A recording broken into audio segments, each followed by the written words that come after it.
বিহারে যেভাবে এসআইআর হয়েছে ঠিক সেই মতো পশ্চিমবঙ্গেও করার চেষ্টা করছে নির্বাচন কমিশন। আর এই সরকার যদি সহযোগিতা না করে রাষ্ট্রপতি শাসন জারি করে এখানে এসআইআর করা উচিত। বাংলায় এসআইআর চালু করার নয়া নিদান দিলীপ ঘোষের। তিনি রাজ্যের শাসক দলকে হুঁশিয়ারি দিয়ে বলেছেন রাষ্ট্রপতি শাসন জারি করে বাংলায় এসআইআর করা উচিত। দিলীপবাবু কি বলেছেন শুনুন আগে।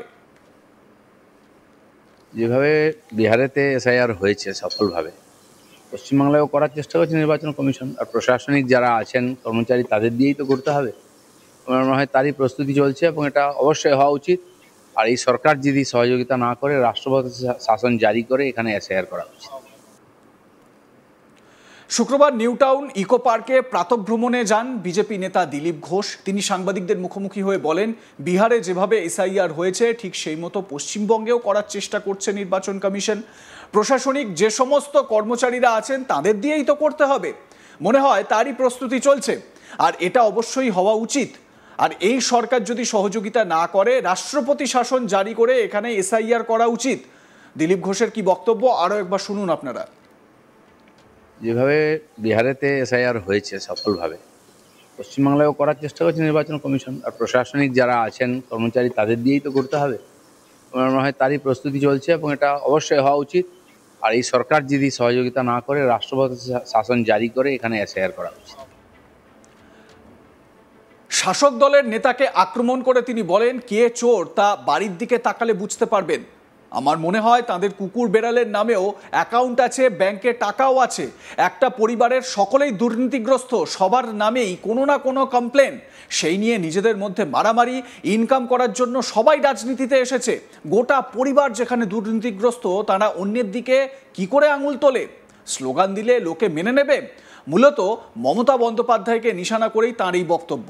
বিধানসভায় মমতা বন্দ্যোপাধ্যায় মোদি চোর, বিজেপি চোর বলে স্লোগান দিয়ে সরব হয়েছিলেন। তার পরিপ্রেক্ষিতেই দিলীপ ঘোষের এই পাল্টা শুনুন। দেখুন, মুখ্যমন্ত্রীর যত ইলেকশন আসছে পায়ের তলা থেকে মাটি সরে যাচ্ছে, যত স্ক্যাম সামনে আসছে, নেতারা জেলে যাচ্ছে, উনি খুব টেনশনে আছেন। কি বলতে কি বলছেন কাকে ঠিক নাই। তো সেই জন্য এই ধরনের কথা বললে বিরোধী পক্ষ তো তার প্রতিবাদ করবেই। তাদেরকে তুলে ফেলা হবে, মারা হবে, তাদের সঙ্গে অসভ্যতা করা হবে। এই তো গণতন্ত্র হতে পারে না। সাসপেন্ড করে দাও, বার করে দাও, কতদিন আপনি বার করবেন? বিধানসভাটা আছে কি জন্য? সেখানে বিরোধীরা আওয়াজ তুলবে বলে, সেটা উনি সহ্য করতে রাজি নন। বছর ঘুরলেই বিধানসভা নির্বাচন, সেই নির্বাচনকেই পাখির চোখ। একাধিক জেলা নেতৃত্বের সঙ্গে বৈঠকে অভিষেক। ঠিক আছে, ইলেকশন আসছে, করবেন। সংগঠন আছে নাকি গুন্ডামস্তানের পুলিশ দিয়ে ইলেকশন করতে হবে, এটা বুঝে নিচ্ছেন। মাঝখান থেকে এসআইআর আসছে, এসব সমস্যা নিয়ে মাথায় চিন্তা আছেই, তার জন্য হয়তো মিটিং সিটিং হচ্ছে। মোদি চোর, বিজেপি চোর, না, কে চোর সে তো বাড়ির দিকে তাকালে বুঝতে পারবেন। আমার মনে হয় যে দেখবেন তাদের কুকুর বিড়ালের নামেও অ্যাকাউন্ট আছে, টাকা আছে ব্যাংকেতে। যার সব পরিবারের সবাই, একটা পরিবারের সবাই ভ্রষ্টাচারী, সবার নামে কোনো না কোনো কমপ্লেন, সেই নিয়ে নিজেদের মধ্যে মারপিট। সবাই রাজনীতিতে এসেছে ইনকাম করার জন্য। তো পুরো পরিবার যেখানে ভ্রষ্ট, তারা অন্যের দিকে কী করে আঙুল তোলে? স্লোগান দিলে কি লোক মেনে নেবে নাকি? দিলীপ ঘোষ একই সঙ্গে বলেন, ইলেকশন যত কাছে আসছে মুখ্যমন্ত্রীর পায়ের তলা থেকে ততই মাটি সরে যাচ্ছে। যত স্ক্যাম সামনে আসছে, নেতারা জেলে যাচ্ছেন, তাতে করে উনি খুবই টেনশনে আছেন। কাকে কি বলছেন তিনি সেটা বুঝে উঠতে পারছেন না, ঠিক নেই। উল্টো পাল্টা কথা বললে তো বিরোধী পক্ষ এর প্রতিবাদ করবেই। বলছেন সাসপেন্ড করে দাও, বার করে দাও, কিন্তু কত সাসপেন্ড করবেন? প্রশ্ন দিলীপ ঘোষের।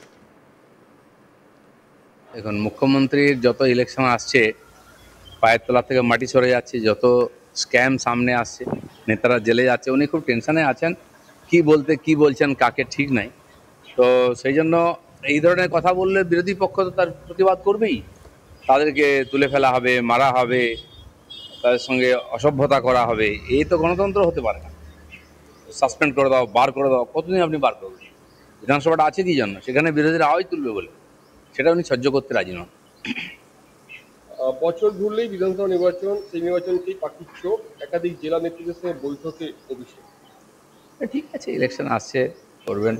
সংগঠন আছে নাকি গুন্ডামস্তানের পুলিশ দিয়ে ইলেকশন করতে হবে, এটা বুঝে নিচ্ছেন। মাঝখান থেকে এসআইআর আসছে, এসব সমস্যা নিয়ে মাথায় চিন্তা আছেই, তার জন্য হয়তো মিটিং সিটিং হচ্ছে।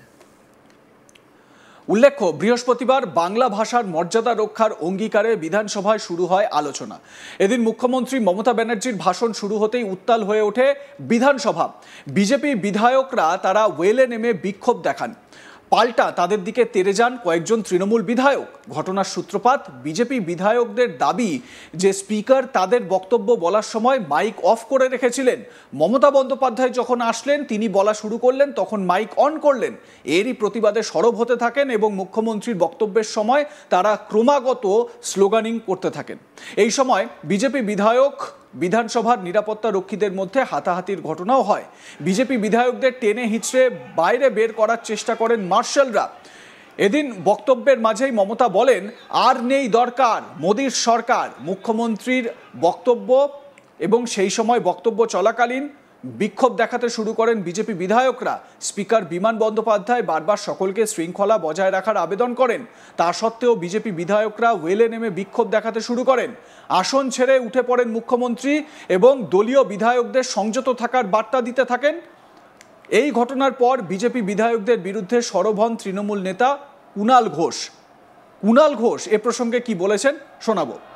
এবং এটা সম্পূর্ণ বিধানসভার বিষয়, আলাদা করে কিছু বলতে চাইনি। তার কারণ সেখানে মাননীয় মুখ্যমন্ত্রী এবং দলের সিনিয়র নেতৃত্ব তারা বলেছেন। কিন্তু আজকে বিধানসভায় প্রমাণ হয়ে গেল যে বাংলা ভাষা এবং ভারতীয় বাঙালি, বাংলা যারা কথা বলি এবং বাঙালি, তাদের প্রতি বিজেপির যে একটি প্রতিশোধ স্পৃহা, অপমানজনক আচরণের প্রবণতা এবং ভাষা সন্ত্রাস, এই রাজ্য বিজেপি তাদেরই ধারক এবং বাহক। এরা বাংলা বিরোধী, বাংলা ভাষার বিরোধী, পশ্চিমবঙ্গের স্বার্থ বিরোধী। সেটা আজ পরিষ্কার হয়ে গেল। যেখানে সারা ভারতে বিজেপি এবং কেন্দ্রীয় সরকার বাংলা ভাষাকে আক্রমণ করছে, বাংলা ভাষা বলে কিছু হয় না বলছে, বাংলা ভাষায় কথা বলা ভারতীয় নাগরিকদের হয়রান করছে, পুশব্যাকের মুখে ঠেলে দিচ্ছে, তো সেখানে বিধানসভায় তো মুখ্যমন্ত্রী যেটা নেতৃত্ব দিয়েছেন, সকলের একযোগে বাংলার সম্মানের পক্ষে কথা বলা উচিত। এখানে যারা তার বিরুদ্ধে বলে তারা বাংলা ভাষার বিরুদ্ধে, তারা বাংলাকে যে অপমান করা হচ্ছে, বাংলার প্রতি যে ভাষা সন্ত্রাস চলছে, এরা তাদের সেই অপসংস্কৃতির ধারক এবং বাহক, সেটা আজ প্রমাণ হয়ে গেল। তারা মুখ্যমন্ত্রীর কথা যাতে বাংলার মানুষ শোনার ক্ষেত্রে বিঘ্ন তৈরি হয়, মুখ্যমন্ত্রীর কথাকে তারা ভয় পায়, মুখ্যমন্ত্রীর লড়াইকে তারা ভয় পায়। বাংলায় যে নতুন করে ভাষা আন্দোলন হচ্ছে, তাতে বিজেপির পা কাঁপছে। লাইক, কমেন্ট, শেয়ার করতে ভুলবেন না। দেখতে থাকুন আজ তাক বাংলা। সাবস্ক্রাইব করুন আমাদের ইউটিউব চ্যানেলটি, বেল আইকন প্রেস করুন নোটিফিকেশন পেতে।